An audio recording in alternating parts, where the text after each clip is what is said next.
Hi all, അസ്സലാമു അലൈക്കും. Welcome back to Silnas kitchen.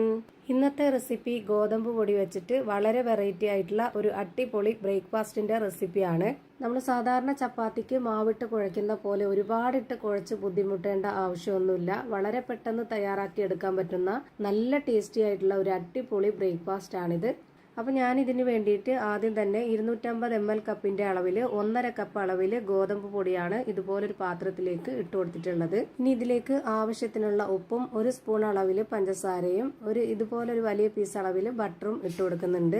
Butter ഉരുക്കി ചേർത്ത് കൊടുക്കണം എന്നുള്ളവർക്ക് അങ്ങനെ ചേർത്ത് കൊടുക്കാം. അല്ലാന്നുണ്ടെങ്കിൽ ഇതുപോലെ ഇട്ട് കൊടുത്തിട്ട് നമ്മൾ ഇതുപോലെ പൊടിച്ച് ഈ മാവുമായിട്ടൊന്ന് നന്നായിട്ട് മിക്സ് ചെയ്ത് കൊടുത്താലും മതി. ഇതിലേക്ക് വെള്ളം ഒഴിച്ചു കൊടുത്തിട്ട് വേണം ഇനി ഇത് കുഴച്ചെടുക്കാനായിട്ട്. അപ്പോൾ നമ്മൾ അതിന് മുന്നേ ആദ്യം തന്നെ ഈ ഒരു ബട്ടർ ഇട്ട് കൊടുത്തിട്ട് ബട്ടറുമായിട്ട് മാവ് നന്നായിട്ടൊന്ന് മിക്സ് ചെയ്ത് കൊടുക്കുക.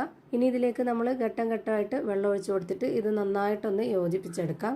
ചപ്പാത്തിയുടെ ഒക്കെ മാവിരിക്കുന്ന പോലെ ഒരുപാട് അങ്ങ് ടൈറ്റ് ആയിട്ട് ഇരിക്കരുത്, എന്നാൽ നല്ല ലൂസും ആയിട്ട് ഇരിക്കരുത്. ഒരു മീഡിയം പരുവത്തിൽ റെഡിയാക്കി എടുക്കണം. അപ്പോൾ അതിനു വേണ്ടി ഞാനിവിടെ 250 ml കപ്പിന്റെ അളവിൽ 1 കപ്പ് വെള്ളം എടുത്തിട്ട് അതിന്റെ പകുതിയാണ് ആദ്യം ഒഴിച്ചു കൊടുത്തിട്ടുള്ളത്. ഇനി ഇത് നന്നായിട്ടൊന്ന് യോജിപ്പിച്ചെടുത്തതിന് ശേഷം വെള്ളം കുറവുണ്ട് എന്നുണ്ടെങ്കിൽ കുറച്ചും കൂടെ ഒഴിച്ചു കൊടുക്കാം. ഈ വീഡിയോ കണ്ടുകൊണ്ടിരിക്കുമ്പോൾ തന്നെ സിൽനാസ് കിച്ചൺ ചാനൽ ആദ്യമായിട്ട് കാണുന്നവരാണെങ്കിൽ പ്ലീസ് ഒന്ന് സബ്സ്ക്രൈബ് ചെയ്തേക്കണേ.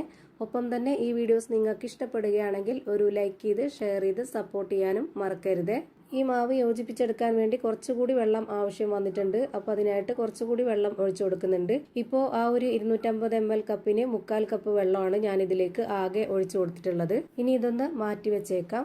അടുത്തതായി സ്റ്റവിലേക്ക് ഒരു പാൻ വെച്ച് കൊടുത്തിട്ടുണ്ട്. അതിലേക്ക് കുറച്ച് ഓയിൽ ഒഴിച്ചു കൊടുത്തതിന് ശേഷം ഒരു 2 സബോള ഇതുപോലെ ഒന്ന് കട്ട് ചെയ്തതിന് ശേഷം ഇട്ട് കൊടുത്തിട്ടുണ്ട്. നല്ലപോലെ ചെറുതായിട്ട് വേണം ഈ ഒരു മസാലയ്ക്ക് വേണ്ടിയിട്ട് കട്ട് ചെയ്തെടുക്കാനായിട്ട്. പിന്നെ ഇതിലേക്ക് വേണ്ടത് 2 തക്കാളി, 2 പച്ചമുളക്, ഒരു 2 അല്ലി വെളുത്തുള്ളി, ഒരു ചെറിയ കഷ്ണം ഇഞ്ചി എല്ലാം പൊടിയായിട്ട് അരിഞ്ഞെടുത്തിട്ടാണ് ഇതിലേക്ക് ഇട്ട് കൊടുത്തിട്ടുള്ളത്. ഇനി ഇതിലേക്ക് കുറച്ച് കറിവേപ്പില ഇട്ട് കൊടുത്ത് ആവശ്യത്തിനുള്ള ഉപ്പും കൂടെ ഇട്ട് കൊടുത്തതിന് ശേഷം ഇതുപോലെ നന്നായിട്ടൊന്ന് ഇളക്കി കൊടുക്കാം. ഇത് നന്നായിട്ട് വെന്ത് കുഴഞ്ഞു വരണം. അതിനാണ് ഞാൻ നേരത്തെ തന്നെ ഉപ്പിട്ട് കൊടുത്തിട്ടുള്ളത്. എന്നിട്ട് ഇതൊന്ന് അടച്ചു വെച്ചിട്ട് ഒരു 5 മിനിറ്റ് നേരത്തേക്ക് ഇതൊന്ന് വേവിക്കാനായിട്ട് വെച്ചിരിക്കണം. ഞാനിപ്പോൾ ഇതൊന്ന് അടച്ചു വെച്ച് വേവിച്ചെടുക്കുന്നുണ്ട്. ഒരു 5 മിനിറ്റ് കഴിഞ്ഞപ്പോഴേക്ക് ഇതൊന്ന് തുറന്നു നോക്കിയപ്പോൾ നന്നായിട്ട് വെന്ത് കിട്ടിയിട്ടുണ്ട്. ഇനി ഇതിലേക്ക് വേണ്ടത് മസാലപ്പൊടികളാണ്. അതിന് വേണ്ടിയിട്ട് ഞാനിവിടെ 1 സ്പൂൺ അളവിൽ മുളക് പൊടി ഇട്ട് കൊടുക്കുന്നുണ്ട്. എരിവുള്ള മുളക് പൊടിയാണ് ഇട്ട് കൊടുത്തിട്ടുള്ളത്. പിന്നെ ഇതിലേക്ക് ഒരു നുള്ള് മഞ്ഞൾപ്പൊടി, ഒരു 1/4 സ്പൂൺ അളവിൽ പെരിഞ്ജീരകപ്പൊടി, ഒരു നുള്ള് ഗരം മസാലപ്പൊടി, ഇത്രയും മതി. ഇനി ഞാൻ ഇതിലേക്ക് ഉപ്പിട്ട് കൊടുക്കുന്നില്ല. നേരത്തെ ഉള്ളി വഴറ്റാൻ നേരത്ത് ഉപ്പിട്ട് കൊടുത്തിരുന്നു, അത് ആവശ്യത്തിനുണ്ട്. ഇനി ഇതിലേക്ക് ഉപ്പിടേണ്ട ആവശ്യമില്ല. ഇനി ഈ ഒരു മസാലപ്പൊടിയുടെയൊക്കെ പച്ചമണം മാറിക്കിട്ടാനായിട്ട് ഒന്നുകൂടി ഈ ഒരു ഉള്ളിയായിട്ട് വെന്ത് കിട്ടാൻ വേണ്ടിയിട്ട് ഒരു 3 മിനിറ്റ് നേരം കൂടെ ഇതൊന്ന് അടച്ചു വെച്ച് വേവിച്ചെടുക്കാം. ഇപ്പം ഈ ഒരു മസാലയൊക്കെ നല്ലപോലെ വെന്ത് കുഴഞ്ഞു കിട്ടിയിട്ടുണ്ട്. ഇനി ഇത് നമുക്ക് ഫ്ലെയിം ഓഫ് ചെയ്തതിന് ശേഷം മാറ്റി വെച്ചേക്കാം. അടുത്തതായിട്ട് ഒരു കാര്യം കൂടി ചെയ്യാനുണ്ട്. നേരത്തെ റെഡിയാക്കി വെച്ചിട്ടുള്ള ആ ഒരു മാവ് ഇതുപോലെ ഒരു കൗണ്ടർ ടോപ്പിലേക്ക് ഇട്ട് കൊടുത്തിട്ടുണ്ട്. കൗണ്ടർ ടോപ്പിൽ കുറച്ച് ഗോതമ്പ് പൊടി ഇട്ട് കൊടുത്തതിന് ശേഷമാണ് ഈ മാവ് വെച്ച് കൊടുത്തിട്ടുള്ളത്. അല്ലാന്നുണ്ടെങ്കിൽ ഒട്ടിപ്പിടിക്കും. എന്നിട്ട് ഇതുപോലെ 4 പീസാക്കി എടുത്തിട്ടുണ്ട്. ഇനി അതൊന്ന് ഒരു ബോൾസ് ആക്കി എടുക്കാം. ഇപ്പം ഞാനിത് ഈ ഒരു വലിപ്പത്തിൽ ബോൾസ് ആക്കി എടുത്തിട്ടുണ്ട്. ഇനി കുറച്ച് പൊടി കൂടെ ഇട്ട് കൊടുത്തതിന് ശേഷം അതിൽ നിന്ന് ഒരു ബോൾസ് എടുത്തിട്ട് ഇതുപോലെ കൈ വെച്ചിട്ടൊന്ന് നന്നായിട്ട് പ്രസ് ചെയ്ത് കൊടുക്കുന്നുണ്ട്.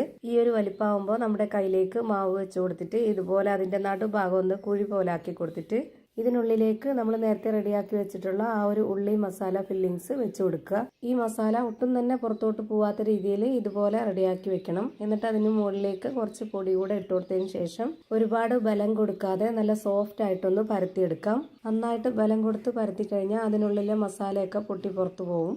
ഇപ്പോൾ ഞാനിതാ ഈ ഒരു വലിപ്പത്തിലാണ് പരത്തിയെടുത്തിട്ടുള്ളത്. ഇതേ വലിപ്പത്തിൽ തന്നെ ചെയ്തെടുക്കണമെന്നില്ല, ഓരോരുത്തർക്ക് ഇഷ്ടമുള്ളതിനനുസരിച്ച് എടുത്താൽ മതി. ഇനി ഇതൊന്ന് ചുട്ടെടുക്കാനായിട്ട് ഒരു പാൻ സ്റ്റവിലേക്ക് വെച്ച് ഫ്ലെയിം ഓൺ ആക്കി കൊടുത്തിട്ടുണ്ട്. ഈ പാൻ ഒന്ന് നന്നായിട്ട് ചൂടായിട്ട് വരുമ്പോൾ ഒരു മീഡിയം ഫ്ലെയിമിൽ ഇട്ട് കൊടുത്തിട്ട് ഇതിലേക്ക് ഒരെണ്ണം ഇട്ട് കൊടുക്കാം. ഈ മാവ് ഇട്ട് കൊടുത്തതിന് ശേഷം ഇനി നമുക്ക് ഇതിന് മുകളിലേക്കായിട്ട് എണ്ണ ഇതുപോലെ ഒന്ന് സ്പ്രെഡ് ചെയ്ത് കൊടുക്കാം. ഇതുപോലെ എണ്ണ നന്നായിട്ടൊന്ന് സ്പ്രെഡ് ചെയ്ത് കൊടുത്ത ശേഷം ഇനി നമുക്ക് ഇതൊന്ന് തിരിച്ചിട്ട് കൊടുക്കണം. 1 മിനിറ്റ് ഈ ഒരു ഭാഗം വെന്ത് കിട്ടാനായിട്ട് വെയിറ്റ് ചെയ്തിട്ട് വേണം പിന്നെ നമ്മൾ ഇതൊന്ന് തിരിച്ചിട്ട് കൊടുക്കാനായിട്ട്. ഇനി ഈ ഭാഗം കൂടെ കുറച്ച് എണ്ണ ഒന്ന് സ്പ്രെഡ് ചെയ്ത് കൊടുക്കാം. ഈ ഒരു ഭാഗം കൂടെ 1 മിനിറ്റ് നേരം ഒന്ന് വേവിച്ചെടുക്കാം. ഈ ഭാഗം കൂടെ നമുക്ക് 1 മിനിറ്റ് നേരത്തേക്ക് ഒന്ന് വേവിച്ചെടുക്കണം.